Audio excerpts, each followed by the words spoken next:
మీకు అర్జెంటుగా మనీ అవసరమైనప్పుడు మీ బ్యాంక్ అకౌంట్లో మనీ లేనప్పుడు మీరు ఏం చేయొచ్చు అంటే ఈ కార్డులో ఉన్న క్రెడిట్ లిమిట్ని బ్యాంకుకి ట్రాన్స్ఫర్ చేసుకొని యూజ్ చేసుకోవచ్చు అనమాట. అదే RBL money tap credit card. ఈ వీడియోలో నేను RBL money tap credit card యొక్క బెనిఫిట్స్, ఛార్జెస్, ఇంకా ఎలా ఈ కార్డ్ని అప్లై చేయాలి అనే విషయాల గురించి డిస్కస్ చేస్తాం. ఫస్ట్గా ఈ కార్డు వెల్కమ్ బెనిఫిట్స్ కనుక తీసుకున్నట్లయితే మీరు ఈ కార్డు తీసుకొని యాక్టివేట్ చేసుకొని వితిన్ 30 డేస్లో ఏదైనా ఒక ట్రాన్సాక్షన్ చేస్తే మీకు 2000 రివార్డ్ పాయింట్స్ అనేవి మీ కార్డులో క్రెడిట్ అవుతాయి. 1 రివార్డ్ పాయింట్ వాల్యూ వచ్చేసి 25 పైసేగా ఉంటుంది. ఈ రివార్డ్ పాయింట్స్ అనేవి 60 డేస్ లోపల మీ కార్డులో క్రెడిట్ అవుతుంటాయి. ఈ credit card spend based benefits కనుక తీసుకున్నట్లయితే ఫస్ట్ గా ఈ క్రెడిట్ కార్డులో క్రెడిట్ లిమిట్ తో పాటు క్రెడిట్ లైన్ కూడా ఇస్తారనమాట. అంటే మీరు ఈ క్రెడిట్ కార్డులో ఉన్న క్రెడిట్ లిమిట్ ని మీ యొక్క బ్యాంక్ అకౌంట్ కి ట్రాన్స్ఫర్ చేసుకోవచ్చు. అయితే ఈ ట్రాన్స్ఫర్ అనేది మీరు మనీ ట్యాప్ అనే యాప్లో చేసుకోవచ్చు అనమాట. మీరు మనీ ట్యాప్ యాప్లోకి వెళ్ళి మీరు ఎంత అమౌంట్ కావాలి అనుకుంటున్నారో ఆ అమౌంట్ని సెలెక్ట్ చేసుకొని ఆ అమౌంట్ని ఎంత ఈఎంఐ పీరియడ్లో కట్టాలి అనుకుంటున్నారో ఆ ఈఎంఐ పీరియడ్ సెలెక్ట్ చేసుకొని అదేవిధంగా మీరు ఆ ఈఎంఐకి పడే ఇంట్రెస్ట్ ఛార్జెస్, ప్రాసెసింగ్ ఫీ లాంటివి వెరిఫై చేసుకొని మీరు డైరెక్ట్గా బ్యాంక్ అకౌంట్కి ఆ అమౌంట్ని ట్రాన్స్ఫర్ చేసుకోవచ్చు అనమాట. ఒకటి గుర్తుంచుకోవాల్సిన విషయం ఏంటంటే ఈ credit card to bank transfer అనేది ఫ్రీ ఆఫ్ కాస్ట్ కాదు, ఇంట్రెస్ట్ ఛార్జెస్ అనేవి పడతాయి. జనరల్గా మీ యొక్క సిబిల్ స్కోర్ని బట్టి ఈ ఇంట్రెస్ట్ ఛార్జెస్ అనేవి ఈ మనీ ట్యాప్ యాప్ వాళ్ళు, ఆర్బీఎల్ బ్యాంక్ వాళ్ళు ప్రొవైడ్ చేస్తుంటారు. ఈ కార్డుకి 1+1 మూవీ టికెట్ ఆఫర్ అనేది బుక్ మై షోలో మీకు ఇవ్వబడుతుంది.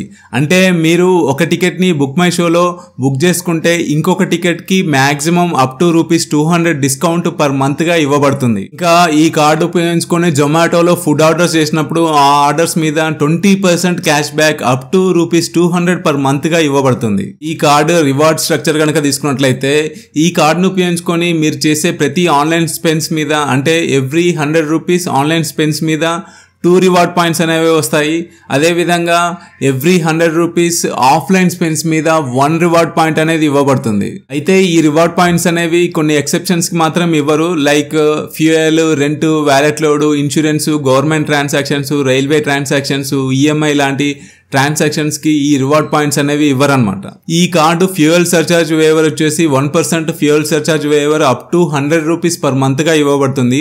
ఎప్పుడైతే మీరు ఫ్యూయల్ ట్రాన్సాక్షన్స్ 500 నుంచి 4000 మధ్యలో చేస్తారు. ఈ కార్డు మైల్ స్టోన్ బెనిఫిట్స్ వచ్చేసి మీరు ఈ కార్డును ఉపయోగించుకొని 1 year లో 2.5 lakhs కనుక స్పెండ్ చేసినట్లయితే మీకు ₹1000 అమెజాన్ గిఫ్ట్ వోచర్ అనేది ఇవ్వబడుతుంది. ఈ కార్డు చార్జెస్ కనుక తీసుకున్నట్లయితే ఈ కార్డు యాన్యువల్ ఫీ వచ్చేసి $499 ప్లస్ GST గా ఉంటుంది. ఈ కార్డు అప్లికేషన్ విషయానికి వస్తే మీకు ఆర్బీఎల్ బ్యాంక్ లో ఏదైనా సేవింగ్స్ అకౌంట్ కానీ లేకపోతే క్రెడిట్ కార్డు కానీ ఉన్నా, లేక మనీ ట్యాప్ లో ఆల్రెడీ ఏదైనా లోన్ ఉన్నా కానీ మీకు ఈ కార్డు వచ్చే ఛాన్స్ అనేది ఎక్కువగా ఉంటుంది.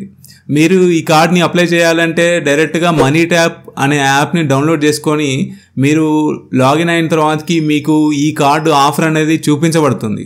ఫైనల్గా ఈ కార్డ్ని తీసుకోవాలా లేదా అని నన్ను అడిగితే తీసుకోవచ్చనే చెప్తాను. ఎందుకంటే ఎవరికైతే ఎమర్జెన్సీలో మనీ అవసరమవుతుందో అలాంటి టైంలో మీరు ఈ క్రెడిట్ కార్డ్ నుంచి బ్యాంక్ అకౌంట్కి మనీని ట్రాన్స్ఫర్ చేసుకోవచ్చు అనమాట. కాకపోతే ఇంట్రెస్ట్ ఛార్జెస్ అనేవి, మంత్లీ ఇంట్రెస్ట్ ఛార్జెస్ అనేవి పడతాయి. అవి కూడా నేను ఫేస్ చేస్తాను అని అంటే ఈ కార్డ్ని తీసుకోవడం అనేది ఒక బెస్ట్ ఆప్షన్ అనమాట. ఇంకా ఈ కార్డుకి 1+1 మూవీ టికెట్ ఆఫర్ ఉంది. అదేవిధంగా జొమాటోలో 20% క్యాష్ బ్యాక్ అనేది వస్తుంది. కాబట్టి ఈ కార్డు తీసుకోవడం అనేది ఒక బెస్ట్ ఆప్షన్ గా నేను చెప్తాను. సో ఇది టోటల్ గా RBL money tap credit card గురించి. ఈ వీడియో కనుక మీకు హెల్ప్ఫుల్ అనిపిస్తే ఈ వీడియోని లైక్ చేయండి, షేర్ చేయండి, అలాగే ఈ ఛానల్ని సబ్స్క్రైబ్ చేసుకోండి.